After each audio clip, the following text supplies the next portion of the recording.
Hello masters, ನಮಸ್ತೆ. ಮೊದಲಿಗೆ ನಮ್ಮೆಲ್ಲರ ಗುರುಗಳಾಗಿರುವಂತಹ ಬ್ರಹ್ಮರ್ಷಿ ಪಿತಾಮಹ ಪತ್ರಿಜಿಯವರಿಗೆ ನನ್ನ ಅನಂತ ಕೋಟಿ ನಮನಗಳನ್ನು ತಿಳಿಸುತ್ತಾ, ಮಾಸ್ಟರ್ಸ್, ನನ್ನ ಹೆಸರು ಸಾವಿತ್ರಿ ಸಿಂಧೆ ಅಂತ. ನಾನು ಬಿಜಾಪುರ ಡಿಸ್ಟಿಕ್ಕಿನ ನಿವಾಸಿ. ಮಾಸ್ಟರ್ಸ್, ನಾನಿವಾಗ 69 ಡೇಸ್ ಇನ್ ಯಂಗ್ ಚಾಲೆಂಜಿಂದ ಆಗಿರುವಂತಹ ಲಾಭಗಳ ಬಗ್ಗೆ ತಿಳಿಸ್ಬೇಕು ಅಂತ ಅಂದ್ಕೊಂಡಿದ್ದೀನಿ. ಅಂದರೆ ನನ್ನಲ್ಲಿ ಈ 69 ಡೇಸ್ ಚಾಲೆಂಜಿಂದ ಯಾವ್ಯಾವ ರೀತಿ ಟ್ರಾನ್ಸ್ಫಾರ್ಮೇಷನ್ ಆಗಿದೆ ಅನ್ನೋದ್ರ ಬಗ್ಗೆ ತಿಳಿಸ್ಬೇಕು ಅಂತ ಅಂದ್ಕೊಂಡಿದ್ದೀನಿ. ಸೊ ಅದಕ್ಕಿಂತ ಮುಂಚಿತವಾಗಿ ಈ 69 ಡೇಸ್ ಇನ್ ಯಂಗ್ ಚಾಲೆಂಜಿಗೆ ಕೇಂದ್ರ ಬಿಂದು ಆಗಿರುವಂತಹ ನಮ್ಮ ಡಾಕ್ಟರ್ ಅಯ್ಯಪ್ಪ ಪಿಂಡೀಸ್ ಮಾಸ್ಟರ್ ಅವರಿಗೆ ನನ್ನ ಧನ್ಯವಾದಗಳನ್ನು ತಿಳಿಸುತ್ತೇನೆ ಮಾಸ್ಟರ್ಸ್. ಮತ್ತು ಈ ಒಂದು 69 ಡೇಸ್ ಇನ್ ಯಂಗ್ ಚಾಲೆಂಜ್ಗೆ ಸಪೋರ್ಟ್ ಮಾಡಿರುವಂತಹ ಶ್ರಾವ್ಯ ಮೇಡಮ್ ಮತ್ತು ಸವಿತಾ ಮೇಡಮ್, ಅದೇ ರೀತಿ ರಶ್ಮಿ ಮೇಡಮ್ ಅವರಿಗೂ ಕೂಡ ಧನ್ಯವಾದಗಳನ್ನು ತಿಳಿಸ್ತೀನಿ. ಮತ್ತು ನನಗೆ ಈ ಒಂದು 69 ಡೇಸ್ ಇನ್ ಯಂಗ್ ಚಾಲೆಂಜಲ್ಲಿ 2 ಟೀಮ್ ಲೀಡ್ ಮಾಡೋಕ್ಕೆ ಕೊಟ್ಟಿದ್ದರು, ಕನ್ನಡ ಬ್ಯಾಚ್ 2 ಮತ್ತು ಕನ್ನಡ ಬ್ಯಾಚ್ 8. ಸೊ ಆ ಟೀಮ್ ಮೆಂಬರ್ಸು ನನಗೆ ಈ 69 ಡೇಸ್ ಚಾಲೆಂಜ್ನ ಫಾಲೋ ಮಾಡಲಿಕ್ಕೆ ತುಂಬ ಇನ್ಸ್ಪಿರೇಷನ್ನ ಕೊಟ್ಟರು. ಸೊ ಅವರನ್ನು ನಾನು ಇನ್ಸ್ಪಿರೇಷನ್ ಆಗಿ ತೊಗೊಂಡೆ. ಅದರಿಂದ ಅವರಿಗೂ ಕೂಡ ನನ್ನ ಧನ್ಯವಾದಗಳನ್ನು ತಿಳಿಸ್ತೀನಿ ಮಾಸ್ಟರ್ಸ್. ನನಗೆ ಈ 69 ಡೇಸ್ ಇನ್ ಯಂಗ್ ಚಾಲೆಂಜಿಂದ ಏನೇನು ಲಾಭ ಆಗಿದೆ ಅಂತಂದರೆ, ಮೊದಲಿಗೆ ನನ್ನಲ್ಲಿ ತುಂಬಾ ಎಂಪತಿ ಇತ್ತು ಮಾಸ್ಟರ್ಸ್, ಸಿಂಪತಿ ಇತ್ತು ಮಾಸ್ಟರ್ಸ್, ಸಿಂಪತಿ ಅಂತಂದರೆ ಯಾರನ್ನಾದರೂ ಕಂಡ್ರೆ ಅಥವಾ ಯಾರನ್ನಾದರೂ ಕಷ್ಟದಲ್ಲಿರೋರನ್ನು ಕಂಡ್ರೆ ಅಥವಾ ಭಿಕ್ಷುಕರನ್ನು ಕಂಡ್ರೆ ಅಯ್ಯೋ ಪಾಪ ಅಂತ ಅನ್ನೋ ಒಂದು ಮನೋಭಾವ. ಅಯ್ಯೋ ಪಾಪ ಅಂತ ಅಂದ್ಬಿಟ್ಟು ನನಗೇನೋ ನನ್ನ ಕಡೆಯಿಂದ ಏನೂ ಕೊಡೋಕ್ಕೂ ಸಾಧ್ಯ ಆಗ್ತಿರ್ಲಿಲ್ಲ, ಎಂಥದ್ದಿಲ್ಲ. ಜಸ್ಟ್ ಅಯ್ಯೋ ಪಾಪ ಅಂತ ಅಂದ್ಬಿಟ್ಟು ಅಥವಾ ಬೇರೆಯವ್ರಿಗೆ ಏನಾದರೂ ನೋವಾಗಿದ್ದರೆ ಆ ನೋವನ್ನ ನಾನು ತೊಗೊಂಡ್ಬಿಟ್ಟು ನಾನು ಅಳ್ತಿದ್ದೆ. ಸೊ ಆ ಥರ ಇನ್ನೊಬ್ಬರು ದುಃಖದಲ್ಲಿದ್ದಾರೆ ಅಂತಂದರೆ ನಾನೇ ದುಃಖದಲ್ಲಿ ಇದ್ದೀನೋ ಅನ್ನೋ ಥರ ಫೀಲ್ ಆಗ್ತಿತ್ತು. ಸೊ ಅದು ಕಂಪ್ಲೀಟ್ಲಿ ಇವಾಗ ಹೋಗಿಬಿಟ್ಟಿದೆ ಮಾಸ್ಟರ್ಸ್. ಇವಾಗ ಎಂಪತಿ ಬಂದಿದೆ, ಸಿಂಪತಿ ಹೋಗಿಬಿಟ್ಟು ಎಂಪತಿ ಬಂದಿದೆ ಮಾಸ್ಟರ್ಸ್ ನನ್ನ ಲೈಫಲ್ಲಿ. ನಾನು ಯಾರಾದರೂ ಕಂಡ್ರೆ ಅವ್ರು ಎಷ್ಟೇ ದುಃಖದಲ್ಲಿ ಇರಲಿ, ಏನೇ ಅವರ ಪರಿಸ್ಥಿತಿ ಇದ್ದರೂ ಸಹಿತ ನಾನು ನನ್ನ ಕಡೆ ಆದಷ್ಟು ನನ್ನ ಕಡೆ ಎಷ್ಟು ಸಾಧ್ಯ ಆಗುತ್ತೋ ಅಷ್ಟು ಹೆಲ್ಪ್ ಮಾಡ್ತೀನಿ. ಇಲ್ಲ ಅಂತಂದರೆ ನಾನು ಸುಮ್ಮನೆ ಇರ್ತೀನಿ ಅಷ್ಟೇ. ಸೊ ದುಃಖ ಪಡೋದು ಈ ಥರ ಎಲ್ಲ ಏನೂ ಮಾಡಲ್ಲ ಮಾಸ್ಟರ್ಸ್. ತುಂಬ ಟ್ರಾನ್ಸ್ಫಾರ್ಮೇಷನ್ ಅಂತಲೇ ಹೇಳ್ಬೋದು ನಾನು. ಮತ್ತು ಇನ್ನೊಂದು ಏನಂತಂದರೆ, ಫಿಯರ್ ಅನ್ನೋದು ಫುಲ್ಲು ಹೋಗಿಬಿಟ್ಟಿದೆ. ಇದಕ್ಕೆ ಒಂದು ಉದಾಹರಣೆಯನ್ನು ಕೊಡ್ತೀನಿ ನಾನು. ರೀಸೆಂಟಾಗಿ ನಾನು ಬೈಕ್ ರೈಡ್ ಮಾಡಿದೆ ಮಾಸ್ಟರ್ಸ್. ಮುಂಚೆ ನಾನು ಬೈಕು ಕೈಯಲ್ಲಿ ಹಿಡ್ಕೊಳ್ಳೋಕ್ಕೆ ಭಯ ಪಡೋಳು. ಸೊ ಈಗ ಬೈಕ್ನ ನಾನು ಒಂದು ಸ್ವಲ್ಪ ಅಷ್ಟೇ, ನಮ್ಮ ತಮ್ಮ ಬೈಕ್ನ ಹಿಡಿದಿದ್ರು. ಸೊ ಅದಾದಮೇಲೆ ಮುಗೀತು, ನಾನು ಒಬ್ಬಳೇ ಬೈಕ್ನ ರೈಡ್ ಮಾಡೋಕ್ಕೆ ಸ್ಟಾರ್ಟ್ ಮಾಡಿದೆ. ಇದು ತುಂಬ ಒಂದು ದೊಡ್ಡ ಟ್ರಾನ್ಸ್ಫಾರ್ಮೇಷನ್ ಅಂತಲೇ ಹೇಳ್ಬೋದು ಮಾಸ್ಟರ್ಸ್.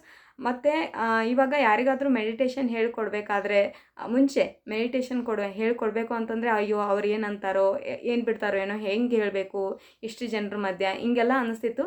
ಬಟ್ ಇವಾಗ ಏನಿಲ್ಲ, ನನ್ನ ಕರ್ತವ್ಯ ಏನಿದೆ ಅದಷ್ಟು ಮಾಡ್ತೀನಿ. ಯಾರು ಬೈತಾರೋ ಏನು ಅಂತಾರೋ ಅದು ಏನೂ ಇಲ್ಲ. ಜಸ್ಟ್ ಫಿಯರ್ ಅನ್ನೋದೇ ಹೋಗಿಬಿಟ್ಟಿದೆ. ಯಾರ ಜೊತೆ ಏನಾದರೂ ಮಾತಾಡಬೇಕು ಅಂತಂದರೆ ಮುಂಚೆ ಅವ್ರು ಏನು ಅಂತಾರೋ ಅನ್ನೋದೇ ಇರ್ತಿತ್ತು ಹೊರತು ಇವಾಗ ಏನೂ ಇಲ್ಲ ಮಾಸ್ಟರ್ಸ್. ಜಸ್ಟ್ ಭಯ ಅನ್ನೋದೆಲ್ಲ ಅಬೋಲಿಷ್ ಆಗಿಬಿಟ್ಟಿದೆ ನೋಡಿ, ಪ್ರೊಹಿಬಿಟ್ ಮಾಡಿಬಿಟ್ಟಿದ್ದೀನಿ ಭಯ ಅನ್ನೋದು. ನಿಜವಾಗ್ಲೂ ತುಂಬ ಖುಷಿ ಆಗುತ್ತೆ. ಅದಾದಮೇಲೆ ಅವೇರ್ನೆಸ್ ಅಂತ ಬಂದುಬಿಟ್ಟಿದೆ ಮಾಸ್ಟರ್ಸ್. ಏನೇ ಒಂದು ವರ್ಕ್ ಮಾಡಬೇಕಾದ್ರೂ ನನ್ನ ಲೈಫಲ್ಲಿ ಪ್ರತಿಯೊಂದು ಕ್ಷಣಕ್ಕೂ ಅವೇರ್ನೆಸ್ ಅಂತ ಅದು ಅವೇರ್ನೆಸ್ ತಾನೇ ಬಂದಿದೆ ಮಾಸ್ಟರ್ಸ್. ಈಗ ಥಿಂಕ್ ಮಾಡಬೇಕಾದ್ರೂ ಸಹಿತ ಅವೇರ್ನೆಸ್ ಬರುತ್ತೆ, ಏನು ಥಿಂಕ್ ಮಾಡಬೇಕು ಏನಿಲ್ಲ ಅಂತಂದ್ಬಿಟ್ಟು. ಅದೇ ರೀತಿ ಯಾವುದೇ ರೀತಿ ವರ್ಕ್ ಮಾಡೋಕ್ಕಿಂತ ಮುಂಚಿತವಾಗಿ ಈ ವರ್ಕ್ ಮಾಡಿದರೆ ಏನಾಗುತ್ತೆ ಏನಿಲ್ಲ ಅನ್ನೋದು ಒಂದು ಅವೇರ್ನೆಸ್ ಬಂದು ಅದರಲ್ಲಿ ಲಾ ಆಫ್ ಕರ್ಮ ಸಹಿತ ಇನ್ಕ್ಲೂಡ್ ಆಗಿಬಿಟ್ಟಿದೆ. ಯಾವುದಾದ್ರೂ ವರ್ಕ್ ಮಾಡಿದ್ರೆ, ಏನಾದರೂ ಥಿಂಕ್ ಮಾಡಿದ್ರೆ ಇದರಲ್ಲಿ ಲಾ ಆಫ್ ಕರ್ಮ ವರ್ಕ್ ಆಗುತ್ತಾ ಇಲ್ಲ ಅಂತಂದ್ಬಿಟ್ಟು ನಾನು ಅದನ್ನೆಲ್ಲ ಅಬ್ಸರ್ವ್ ಮಾಡ್ತಾ ಇದ್ದೀನಿ ಮಾಸ್ಟರ್ಸ್. ತುಂಬಾ ಟ್ರಾನ್ಸ್ಫಾರ್ಮೇಷನ್ ಆಗಿದೆ. ಅದೇ ರೀತಿ ಸೆಲ್ಫ್ ಕಾನ್ಫಿಡೆನ್ಸ್ ಅಂತ ಬಂದಿದೆ ಮಾಸ್ಟರ್ಸ್. ನನಗೆ ಯಾವುದಾದ್ರೂ ಒಂದು ಸ್ಟೇಜ್ ಮೇಲೆ ಅಥವಾ ಯಾವುದಾದ್ರೂ ತುಂಬ ಜನರ ಮುಂದೆ ಮಾತಾಡ್ಬೇಕಾದ್ರೆ ನಾನು ಕಾನ್ಫಿಡೆಂಟ್ ಆಗಿರೋ ಥರ ಕಾಣಿಸ್ತಾ ಇದ್ದೆ. ಯಾಕಂತಂದರೆ ಮೊದಲಿನಿಂದ ರ್ಯಾಂಕರ್ ಸ್ಟೂಡೆಂಟ್ ಅಂದ್ಬಿಟ್ಟು ಸೊ ಎಲ್ಲರೂ ನನಗೆ ಇವಳು ತುಂಬ ಅಂದರೆ ಜಾಣೆ ಅಂತ ಈ ಥರ ಮಾಡಿದ್ದಾರೆ. ಬಟ್ ನನ್ನಲ್ಲಿರೋ ಭಯ ಅವ್ರಿಗೆ ಗೊತ್ತಿಲ್ಲ. ನನಗೆ ತುಂಬಾ ಭಯ ಇತ್ತು ಆ್ಯಕ್ಚುಲಿ. ಆ ಸೆಲ್ಫ್ ಕಾನ್ಫಿಡೆನ್ಸ್ ಅನ್ನೋದೇ ಇರಲಿಲ್ಲ, ಮುಖದಲ್ಲಿ ಕಾಣ್ತಿರ್ಲಿಲ್ಲ. ಬಟ್ ನನ್ನ ಎದೆಯಲ್ಲಿ ಅದು ಬಡ ಅಂತ ಬಡ್ಕೊಳ್ತಿತ್ತು ನನ್ನ ಹಾರ್ಟು. ಬಟ್ ಅದು ಯಾರಿಗೂ ಗೊತ್ತಾಗ್ತಿರ್ಲಿಲ್ಲ. ಸೊ ಇವಾಗ ಅದು ಎಲ್ಲ ಹೋಗಿಬಿಟ್ಟಿದೆ. ಫುಲ್ಲು ಸೆಲ್ಫ್ ಕಾನ್ಫಿಡೆನ್ಸ್ ಅಂತ ಅನ್ನೋದು ತುಂಬ ಬಂದುಬಿಟ್ಟಿದೆ ಮಾಸ್ಟರ್ಸ್.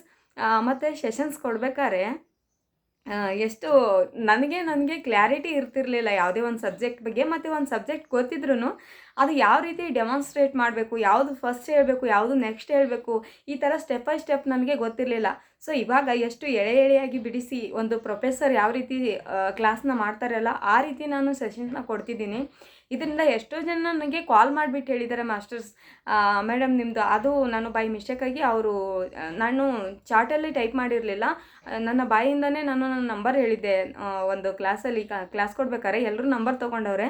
ಅವರಿಗೆ ಕ್ಲಾಸು ಹೇಳಿರೋದು ಎಷ್ಟು ಇಷ್ಟ ಆಗಿದೆ ಅಂತಂದರೆ ಅವರೇ ನನಗೆ ಹೇಳ್ತಾರೆ, ಮೇಡಮ್ ನೀವೇ ಈ ಕ್ಲಾಸ್ನ ಮತ್ತೆ ವಾಪಸ್ ನೋಡಿ ನಿಮ್ಗೆ ಗೊತ್ತಾಗುತ್ತೆ ಇದು ಮಾತಾಡಿರೋದು ನೀವಾ ಅಥವಾ ಇನ್ನೂ ಬೇರೆ ಯಾರೋ ಮಾಸ್ಟರ್ ಮಾತಾಡಿದಾರಾ ಅನ್ನೋ ಥರ ನಿಮಗೆ ಫೀಲ್ ಆಗುತ್ತೆ ಅಂತ ಹೇಳ್ತಿರ್ತಾರೆ. ತುಂಬ ಖುಷಿ ಆಗುತ್ತೆ ಮಾಸ್ಟರ್ಸ್, ನನ್ನಲ್ಲಿ ಇಷ್ಟು ಟ್ರಾನ್ಸ್ಫಾರ್ಮೇಷನ್ ಬಂದಿದೆ ಅನ್ನೋದಕ್ಕೆ ಕಾರಣ ಯಾವುದಂತಂದರೆ ಈ ಇನ್ಯಾಂಗ್ ಚಾಲೆಂಜೇ ಕಾರಣ ಅಂತ ಹೇಳ್ತೀನಿ.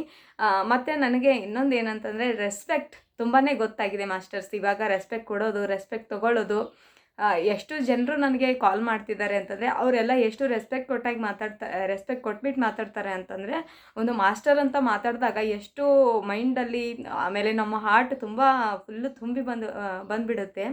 ಅದೇ ರೀತಿ ನಾನು ಸಹಿತ ಅವರಿಗೆ ಮಾಸ್ಟರ್ ಅಂತ ಅಥವಾ ಮೇಡಮ್ ಅಂತ ಸರ್ ಅಂತ ತುಂಬಾ ರೆಸ್ಪೆಕ್ಟ್ ಕೊಟ್ಟು ಹಾರ್ಟ್ಫುಲ್ಲಿಯಾಗಿ ರೆಸ್ಪೆಕ್ಟ್ ಕೊಟ್ಟು ಮಾತಾಡ್ತಾ ಇದ್ದೀನಿ.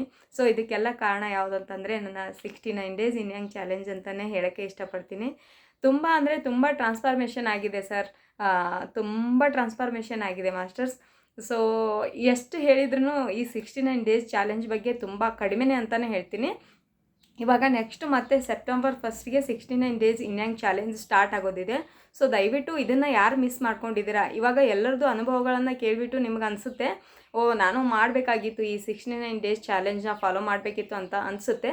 ಸೊ ದಯವಿಟ್ಟು ಯಾರು ಇನ್ನು ನೆಕ್ಸ್ಟ್ ಒಂದು ಬರುತ್ತಲ್ಲ 3rd ಲೆವೆಲು, ಸೊ ಆವಾಗ ದಯವಿಟ್ಟು ಯಾರೂ ಮಿಸ್ ಮಾಡ್ಕೋಬಾರ್ದು ಅಂತ ನಾನು ಕೇಳ್ಕೊಳ್ತಾ ಇದ್ದೀನಿ. ಸೊ ತುಂಬಾ ಟ್ರಾನ್ಸ್ಫಾರ್ಮೇಷನ್ ಆಗಿದೆ ಮಾಸ್ಟರ್ಸ್. Thank you.